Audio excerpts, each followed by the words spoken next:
But a lot of times we assume it's industry people. And if I have 5 minutes instead of 2 or 3, I'll dig into that. I can't tell you how many times I'm like, hey, you know so-and-so? Oh my gosh, I absolutely know Dale. I worked with him in Infusionsoft for 5 years. He's amazing. He's my brother-in-law. That's a true story that actually happened. The dynamic of that conversation, the first time I met that person who had worked with my brother-in-law, superimposed everything that was great about him onto me. The only connection is we're married to 2 sisters, you know?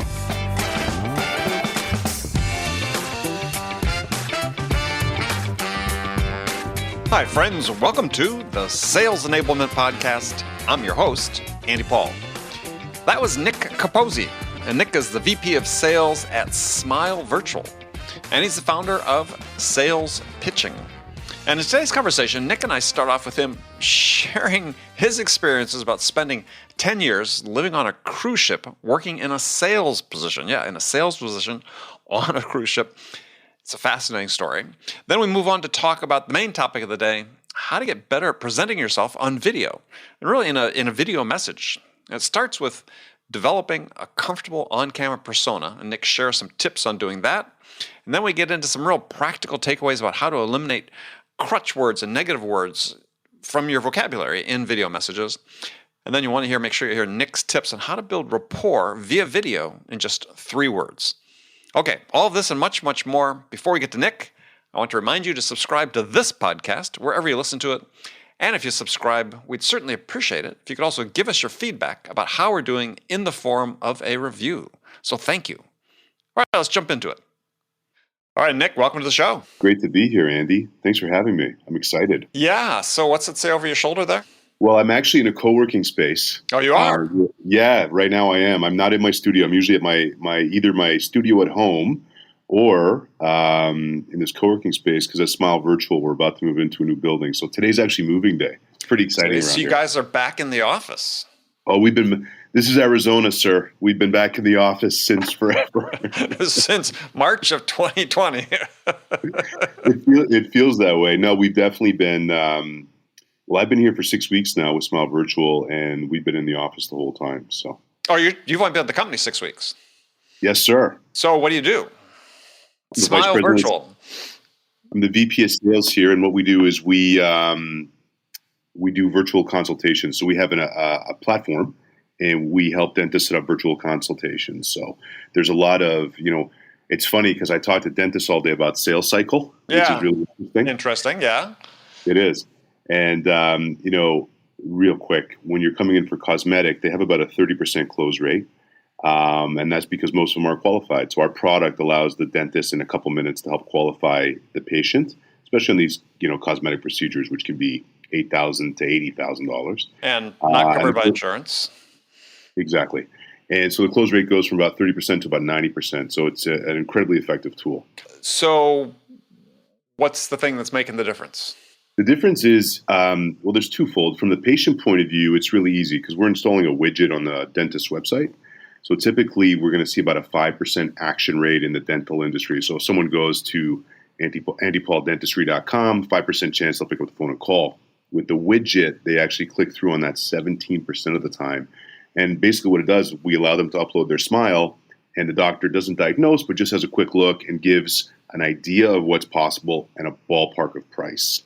And that's been a very effective way to get the patients involved. And from the doctor point of view, the 7 out of 10 who didn't buy spent an hour in the doctor's chair, took up time from the rest of the team, and you just don't have that waste anymore. The doctor's now doing it in a 2-minute video after looking at the photograph. So it's a huge efficiency driver. So the dentist, just make sure. So somebody takes a picture of their smile. Here I am, my smile, big yellow teeth. And they shoot it off to the dentist. And the dentist, I presume at the end of the day, or they do it in real time if they have time between calls, they'll look at this, they'll record a quick video they send back to them. Yep. And say, hey, this is what I think it's going to be. This is, not a diagnosis, but this is just looking at you. Maybe roughly this price. Hey, let's set up a time to have you come in and talk about it. That's you nailed it. And it seems so simple, but it's coming into this business, having been in a lot of other industries, kind of caught me off guard. This is a really there's a lot of opportunity here. It's kind of 20, 25 years behind most businesses. So there's a lot of time or a lot of opportunity for just change, and new ideas. And I think a lot of these young doctors coming in are replacing this old guard that's kind of on the verge of retirement, and they're more open to technology and what's possible. Not my dentist. He's 65 and he's at the cutting edge. He's great. He's had a 3D printer in his office for crowns for at least a decade, right? Fascinating. Yeah, and so I'd had a crown done here. I'm in San Diego, and then I was living mostly in New York the last 10 years. I had a crown done there. Here, 1 visit. There, 3 visits. Interesting. And that's it. And you nailed it. And there's just a lot of, I think sometimes in technology, or at least that's where I spend a lot of my time in tech space, we just talk about it so much. We kind of get snowblind to so many industries just aren't caught up on tech and what the latest tools and options and opportunities are. Yeah, interesting. Well, I mean, you talked about you'd been in the cruise industry. So before we get to the meat of the matter, we have to sort of talk about this, or this may become the meat of the matter. So you said you lived on a cruise ship for a decade? I did. Okay. First thought, just it does not sound like that. It sounds like fun at all. But anyway, so tell us about it. Was it all one cruise line or multiple cruise lines, different ships? I got to hear about this. Yeah, you betcha. So I grew up in Canada, and I wanted from a kid to work in radio. And so I went to school for radio. I was working in Toronto in radio and TV. And then one day at a party, someone said, "Can you do that on a stage?" Next thing I knew, I stepped onto a cruise ship in Miami. And what we did was we were pitching, we're presenting all the duty free. And you think duty free, and it's definitely, liquor and tobacco, but it's really Swiss watches and jewelry. And so I spent 10 years. Wait, so you were onboard salesperson were you working for like DFS or one of those big duty free? So we were a third party marketing company that promoted all the different duty free, but you're definitely on the right track there. Okay. So I would get up in front of 500 people and I'd pitch 60 products in 60 minutes. Everything from Jamaican Blue Mountain coffee to, $50,000 diamond rings. I didn't realize they did this on cruise ships. I thought it was all about the gambling, right? That's where they made their money. Well, it's interesting you say that because I was one of like 12 revenue departments, and that's what I'm competing against, right? The sexy stuff, the spa, right. The sun, if you're coming from, anywhere north of the Carolinas. So yeah, you're not thinking duty free, but we would get them excited about it because it was a real genuine discount. Like watch prices, real quick. A watch price in San Diego is going to be the same in Boston. That's how they price protect, but they offer a legitimate discount duty free in the Caribbean, and it's anywhere from 5 to 35% depending on the brand. So I'd sometimes have watch collectors come down and tell me, "I want these 4 watches. Can you make sure they have them in Grand Cayman?" Because they're saving the duty plus they're saving the state tax. Wow. It was interesting. So this was like on the schedule every day is sales pitch, come get sold. I mean, it sounds like you could work in the hotel industry and do it for timeshares. You know what? That's actually probably the closest parallel, to be fair, but it was a completely different experience. People wanted to shop, right? They wanted, what's the one thing I buy in Cozumel, Mexico? Well, you have to get Mexican vanilla. And you want to make sure when you get the Mexican vanilla that it's the kind that's, first of all, stored inside, not outside. And you want to make sure it has no alcohol. And here's why that's the best. So okay. Watches to vanilla beans. Yep. And everything in between. But you know how crazy? I would sell, and I'm just saying this as a point of reference, I'd sell about $500,000 a week by myself. And so how would you, so somebody said, all right, you said you're running through how many products in 60 minutes? 12? No, like 60. 60, like a minute per. Okay. Yep. And almost like an auction, it sounds like. And so if somebody said, I wanted to buy something, did you have people out in the audience that would, sign the orders? Yeah. So what we would do is we would get them excited about it. And then we had all different kinds of systems to put them into the right store. Some of the stores were on board the ship. Some were in the port. So we would drive people with different promotions and different, different carrots to dangle to get them out to go and explore the port and what was possible. People love to shop. I mean, that's one thing. Yeah. I grew up in Canada, right? Like it was, we were much more conservative about shopping. And then I got to America and everyone's like, we love to shop. What can I buy? What do you have for me, Nick? Well, and so I just, thinking like a salesperson, how'd you get attribution for the things that you actually sold? So this is interesting. We would get credit for everything that came off the ship. And because it was duty free, the retailer had to log the ship or the plane like you're leaving off of. So we got credit for everything that came off the ship, even if we didn't touch them. But we worked it out that we were probably in contact or had influence of about 85% of what was being sold. But still got credit for the other 15, which I'll take. Right. Yeah. No, it sounds like a good deal. Yeah, absolutely. And so you were making the 60-minute thing every day, multiple times a day? I would do about 4 or 5 presentations throughout the week. And then it was just visible around the ship, and I was a big guy in a suit, big, loud radio voice. So people kind of knew who I was. And if you've ever cruised, often the person that had this job was as well known as the cruise director. So you'd have the cruise director, the captain, and then the shopping guide, we were called, or depend on the cruise line. Those were the 3 most recognizable faces on a cruise ship. Okay. Let's get down to the basics here. Okay. Which ships were you on? What lines were you working for? Disney, Royal Caribbean, Celebrity, Holland America, Norwegian, MSC, Carnival. Wait, so you were employed by them? So when I first started, I was employed by Celebrity. I came up in the business on Celebrity Cruise Lines, but then I started working for a third-party contractor, which had the contracts for the cruise lines to come on as the promoter of the merchandise. Right, and that makes sense. And so you lived on board. Did you have an apartment, or you just had a stateroom, just like everybody else? I mean, were you eating buffet food 365 days a year? So that's an interesting question. I actually had, because I was so guest-facing and had to be everywhere, I had what they considered guest privilege. So I still had a small cabin. It wasn't a stateroom; it was a cabin. But I usually had a porthole, which was kind of one of the perks. It was an officer cabin, they called it. And I had run of the ship. I could go pretty much anywhere I wanted. So I was eating a lot of buffet food. It was interesting. I'd always, every contract, I'd go for 6 months, I'd come off, 20 pounds heavier, then I'd lose it on vacation. It became a cycle. But it was amazing. I mean, occasionally I put videos on LinkedIn, and I usually talk about business and demo tips and presentation tips. Yeah. But every now and again, I'll tell a cruise ship story. And I did that actually yesterday. And I was just talking about how, here's a story about smuggling, right? And I joke, but I could be a Netflix original series just sitting on a couch telling you cruise ship stories that will blow your mind. Well, I'm sure. So my daughter is hooked on this show Below Decks or whatever. Yep. Below Decks, which is about private yachting, right? Yep. So I was just thinking, okay, if you can get a series off a private yacht, imagine on a cruise ship. It was huge.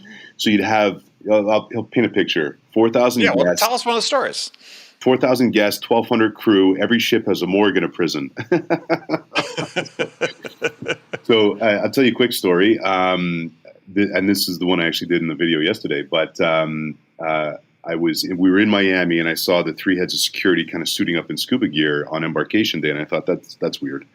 I didn't think much of it. We went about our business, but at the end of the day, I said, Jack, I saw you guys, what was going on? Were you just going for a little? He goes, no. What happened was we were doing our rounds on the top deck, and we saw bubbles by the top of the ship, or in the water by the bottom of the ship, by the hull. So they went and investigated, and someone had welded a hatch onto the ship, was loading it with scuba divers and whatever they were loading, let's call it potpourri, in the Caribbean somewhere, and then they docked in Miami, and the scuba gear team would come and unload this muled product that the ship didn't know that they were carrying into port. Holy cow! That's a light one, Andy. that's no. Give me a not light one.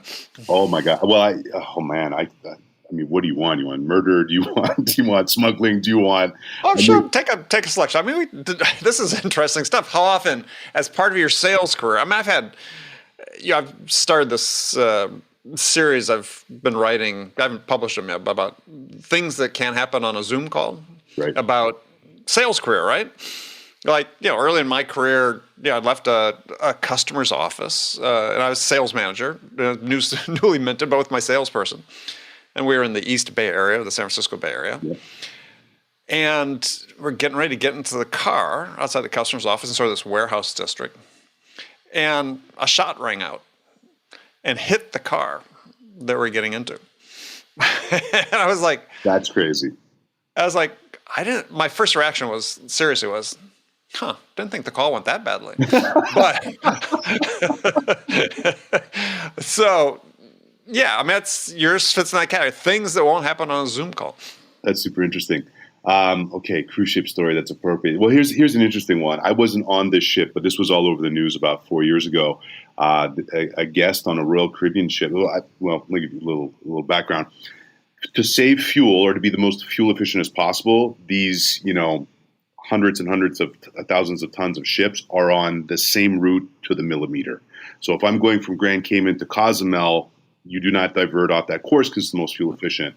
Right. So this story was in the news a couple of years ago. A guy had a few too many drinks and got into one of the lifeboats, got off on the wrong side, fell into the ocean, was bobbing in the ocean for 7 hours, and the Disney Fantasy came up on that same within a millimeter route of the Royal Caribbean ship, and by fluke, one of the officers on deck with the goggles happened to see this guy bobbing up and down, and they saved him. He doggy paddled for 7 hours, and they saved him because of the fuel. They were on the most fuel efficient route possible. Yeah. I imagine that not unusual on cruise ships, at least based on what you read in the news, is people going over the side.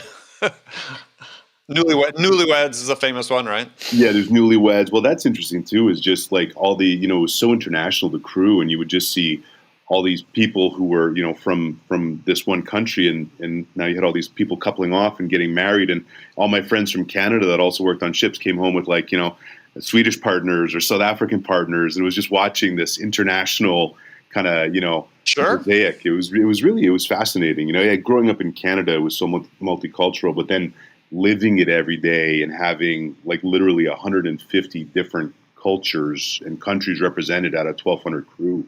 It was fascinating. Yeah.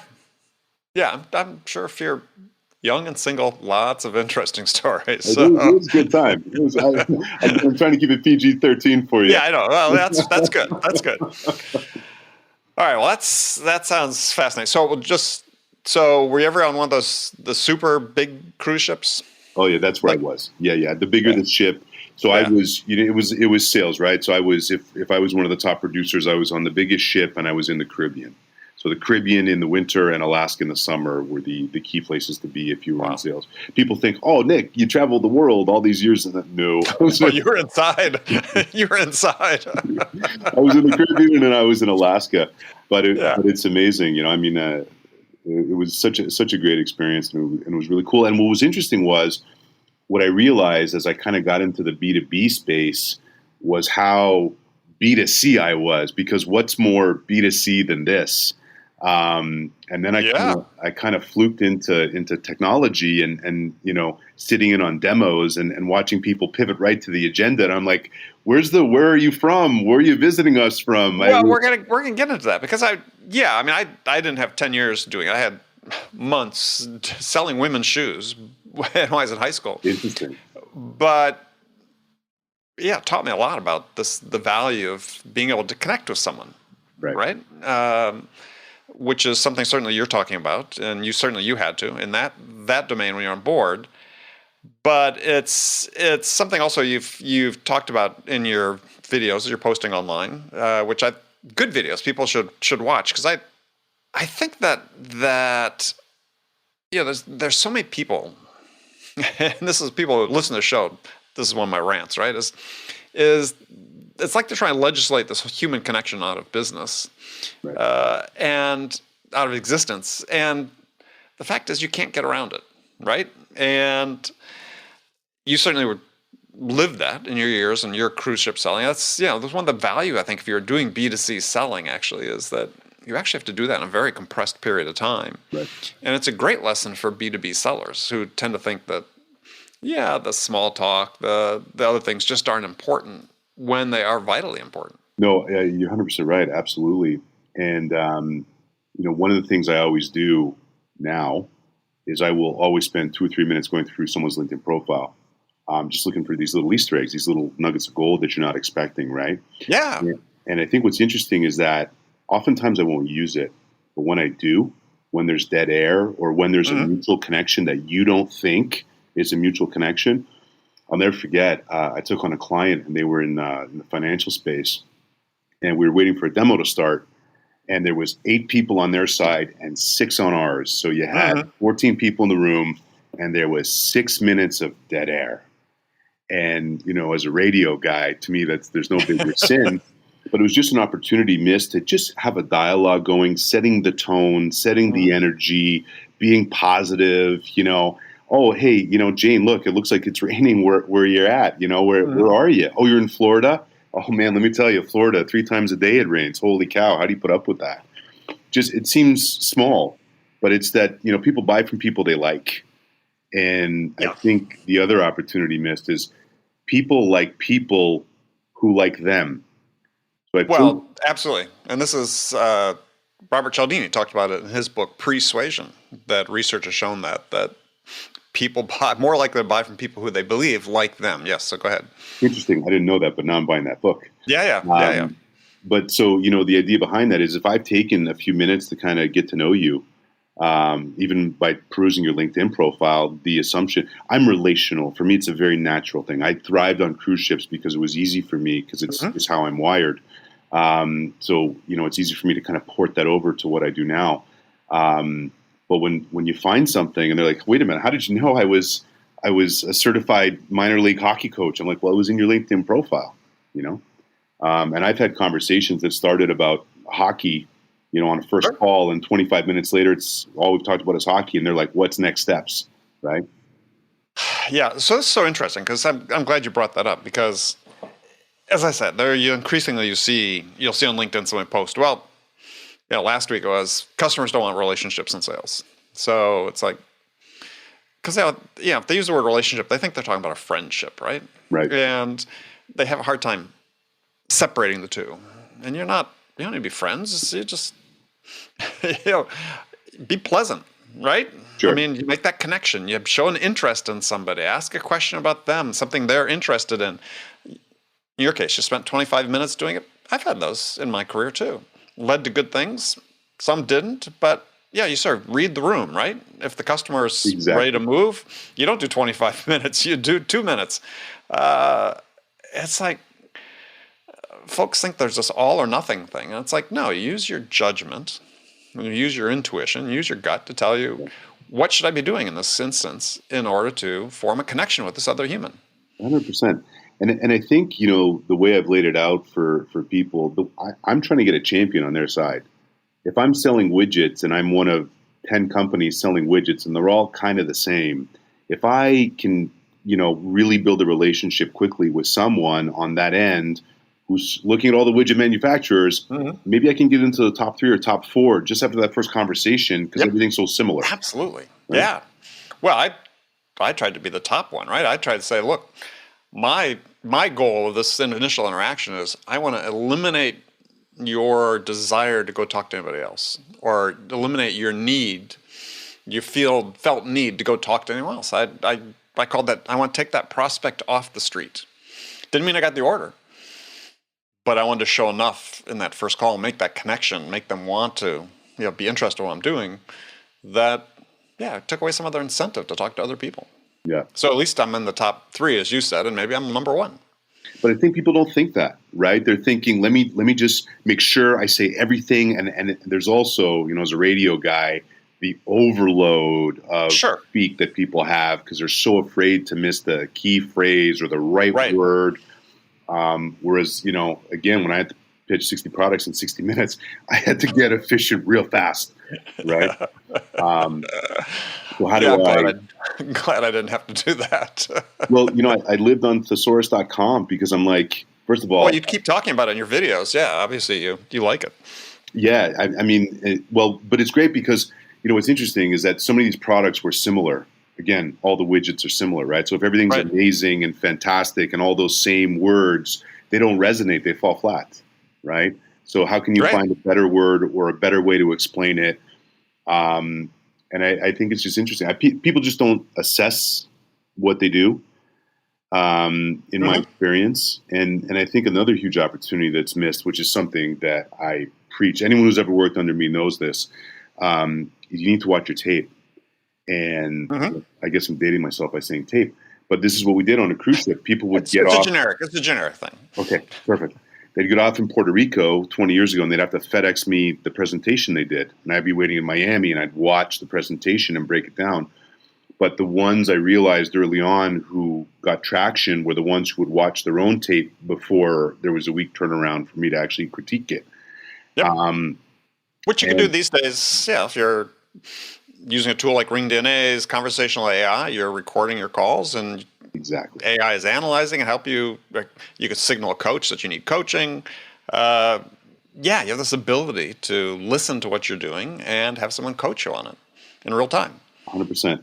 But I think too, especially using something like that with RingDNA, but the point is that people don't do it themselves. They're afraid to watch themselves or listen to themselves. And if you just do it 3, 4, 5 times in a row, get over that fear, and you start to see your crutch words. You start to see your negative words. You start to see these things that can be, kind of easily corrected. You just have to have the thought to do it. Absolutely. Well, so a couple things I got from watching your videos as I was prepping for this. One is, we do live in an age where video obviously is more ever-present than it was, but less in an interactive video sense and a video messaging sense, right? In the sense that you were messaging with your videos, that could just as easily have been a video email you were sending someone, right? Is you have to get comfortable on camera. You have to, and it's not just a matter of being comfortable. What you've done clearly, and I'm still working on this, is you have to develop this comfortable persona on camera. And I think this is not an act. It's just who you are, right? Be comfortable with who you are. Maybe it's the absence of discomfort is what you're really striving for. But you're very authentic on it, on the video. Most people are still kind of stilted, right? And I think this is a key skill for sellers to develop, is just this comfort on camera with who they are and having that communicate itself through the camera. You want the trick on that? You want me to give you the hack, the life hack? Sure. That's what we're here for. Light yourself. The key thing to becoming comfortable on camera that everyone misses is they don't light themselves correctly. And if you see my videos, they all have the consistent look.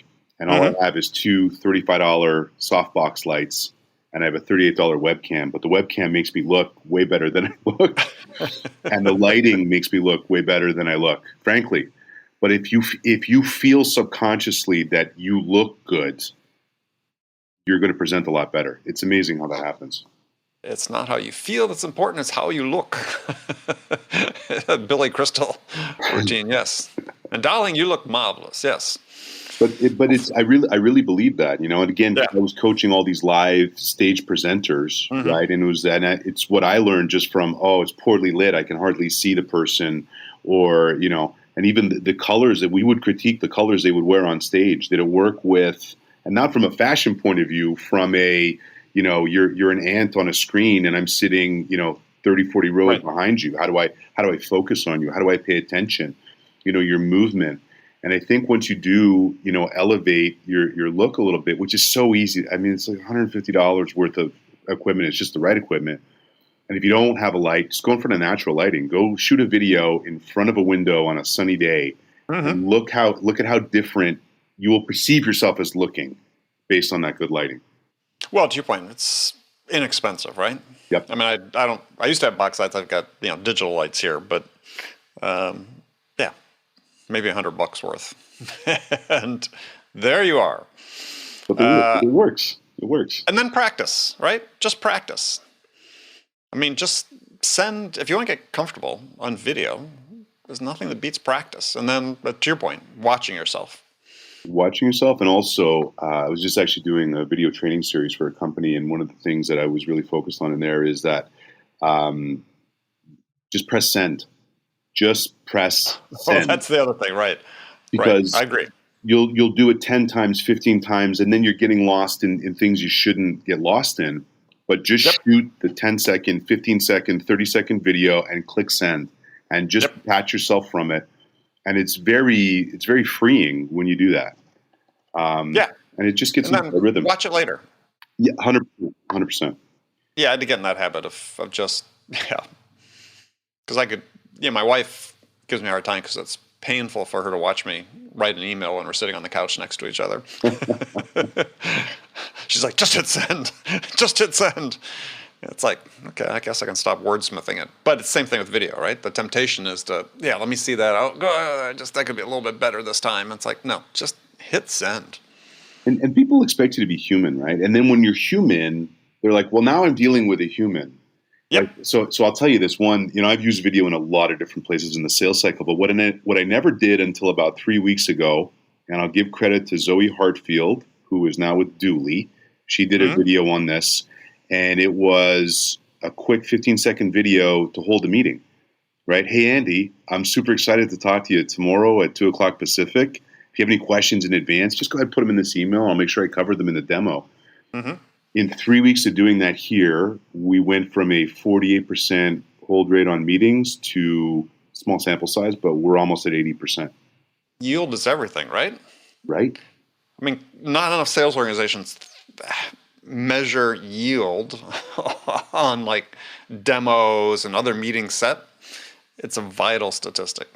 Yeah, I had a client that was in the solar business, residential solar, and that was everything, right? Because we get a lot of people that sign up for in-home meeting with a sales rep. Yeah, the yield rate oftentimes is really low, and it's just simple follow-up like you talked about.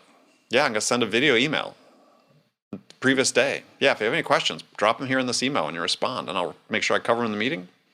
Exactly. Increase the yield substantially. If I'm doing 10 or 15 demos a week, it takes me 2.5 minutes to do a week's worth of 15-second videos for that.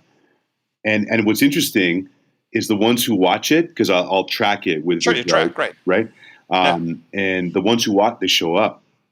They show up. And I know if someone's going to no-show me because they never click the video. Yep.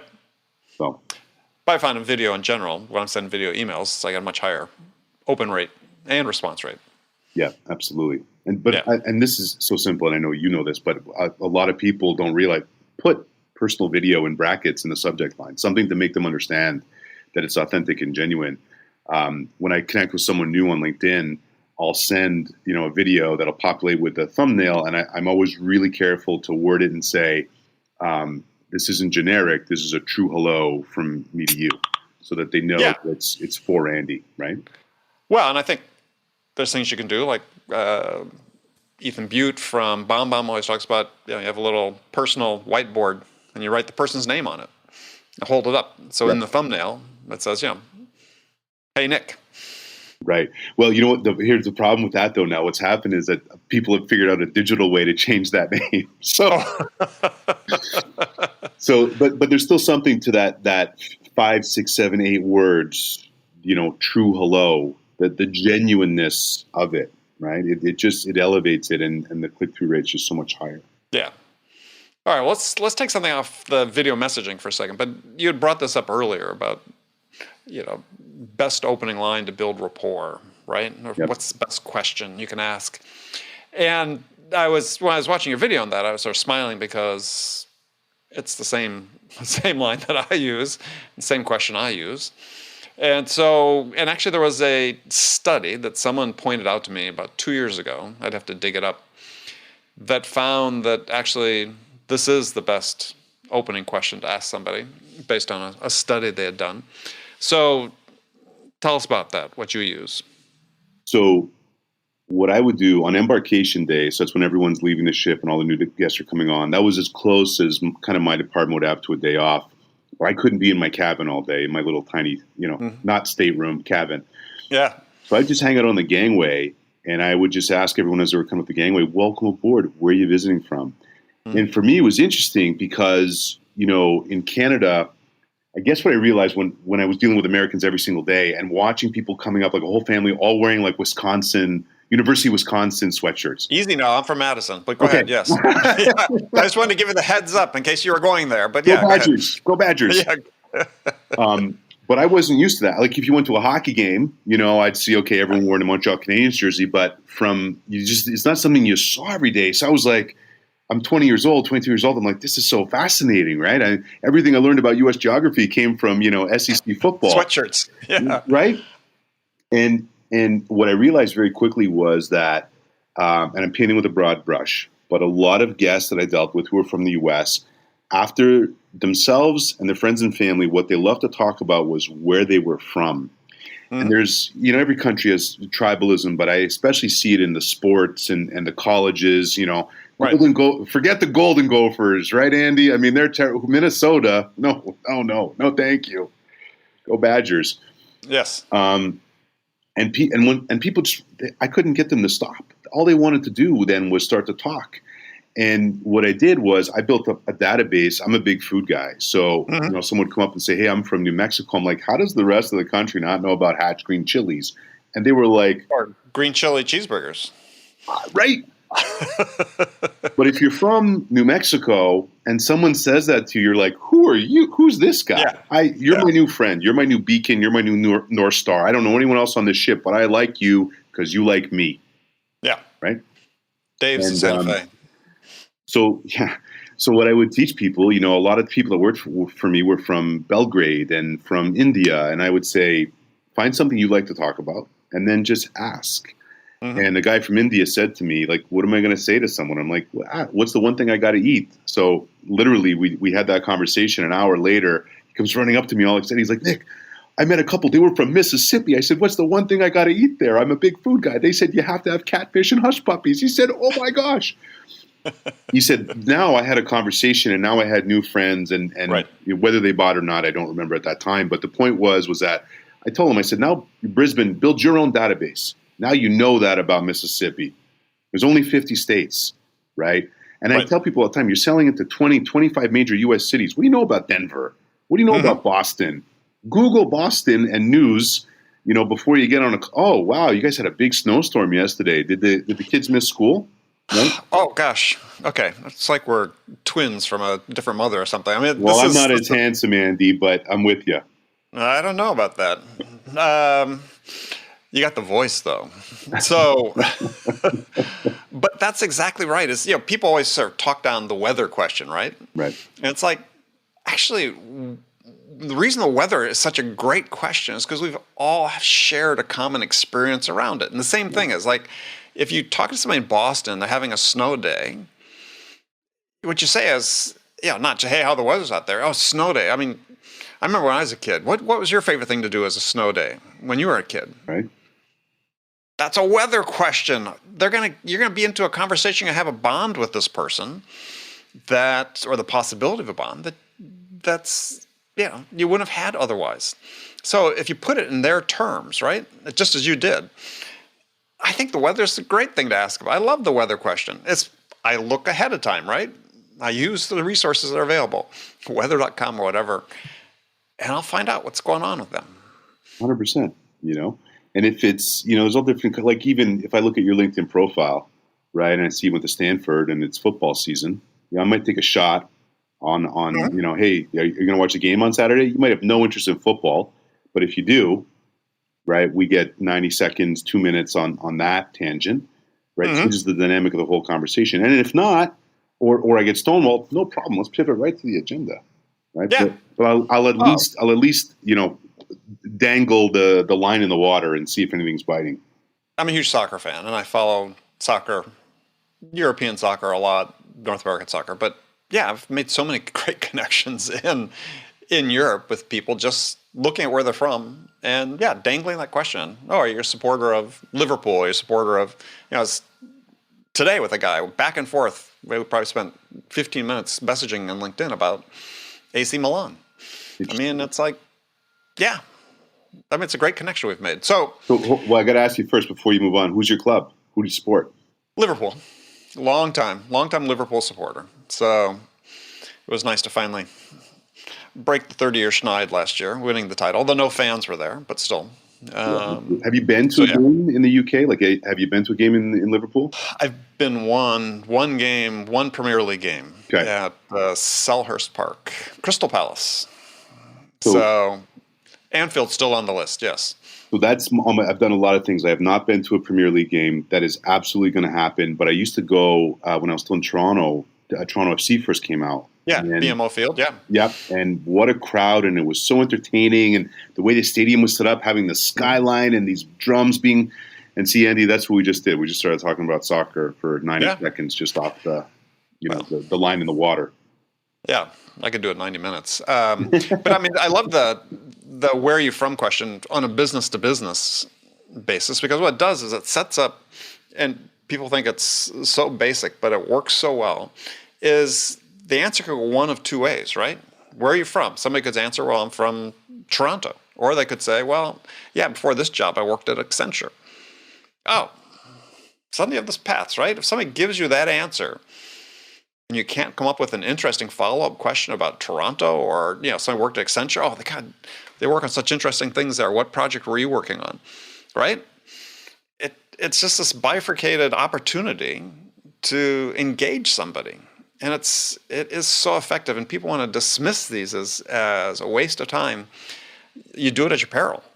Well, you know what one of my favorites is actually going through mutual connections. I looked at yours and there's 300 or 400.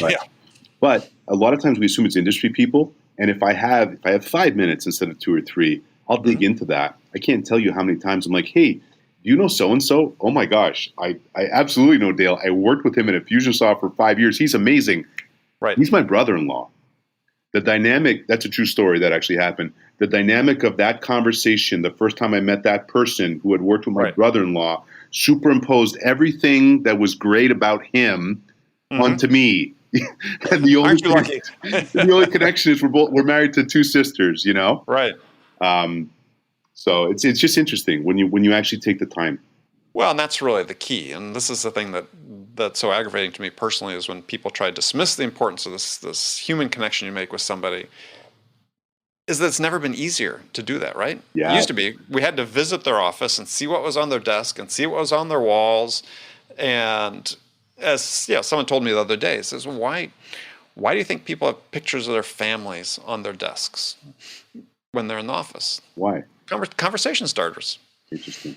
They want to talk about their family. They want you to ask. Interesting. I mean, I had a situation, I've written about this, where like second year of my career in sales, I was trying to close this big business computer system selling to a chain of jewelry stores in the San Francisco Bay Area. And I knew the owner wanted to give me the order, but he just wasn't. And we had formed this tight relationship. He was sort of mentoring me.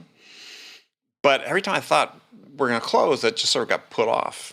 And, finally, my boss threatened to pull it out of the forecast, right? Because this is just not going to happen. He says, better yet, I'm going to come with you on the next call. And I thought, the hell you are. I'm going to get this done.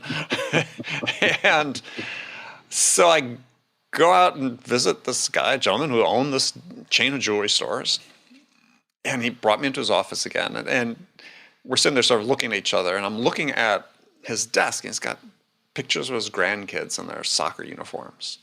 And it just dawned on me at that point as, I had made that connection, done it early on, but then I'd gotten so focused on winning the deal that I'd stopped asking about what was going on with him and what was going on with his family. And so I, hit on the head with the 2x4. I said, well, wow, your grandkids, they look like they're real good soccer players. Where do they play? What positions and so on. We had soccer, obviously.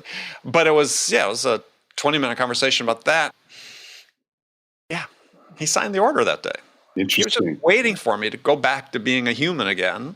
That's interesting. Right? And he was teaching me. That's why I tell people, I learned how to sell from my customers. And this is one of my customers that taught me how to sell, is that you just can never lose sight of what it is that makes people want to make a decision to buy from you personally, not your company, you personally.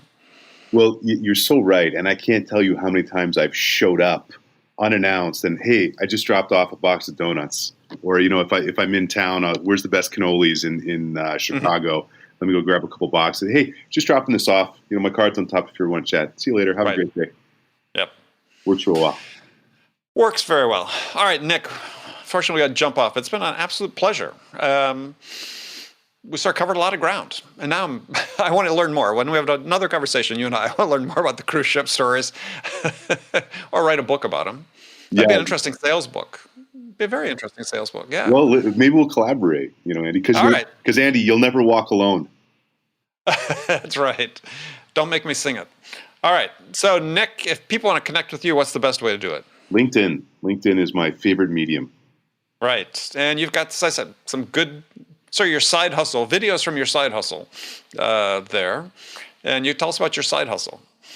Well, you know what? I just help people with video, but frankly, it wasn't a side hustle. It was what I was doing. I was coaching teams on how to use video, but it was the SaaS community that kind of adopted me. I didn't know what a BDR was 6 months ago. Okay. And now you guys made it too exciting. So now I have a tech sales job because it's too exciting. But salespitching.com is kind of where that lives if you do want to go take a peek. I recommend you go do it. All right, Nick, thank you so much. Pleasure. Okay, friends, that's it for this episode. First of all, I want to thank you for taking the time to listen. As always, I'm so grateful for your support of the show. And I want to thank my guest, Nick Capozzi, for sharing his insights with us today. If you enjoyed this episode, please subscribe to this podcast, Sales Enablement with Andy Paul, on iTunes, Spotify, or wherever you listen to podcasts. You can do all that on your phone in less than a minute as soon as this episode is over. So thank you for your help, and as always, thank you so much for investing your time with me today. Until next time, I'm your host, Andy Paul. Good selling, everyone.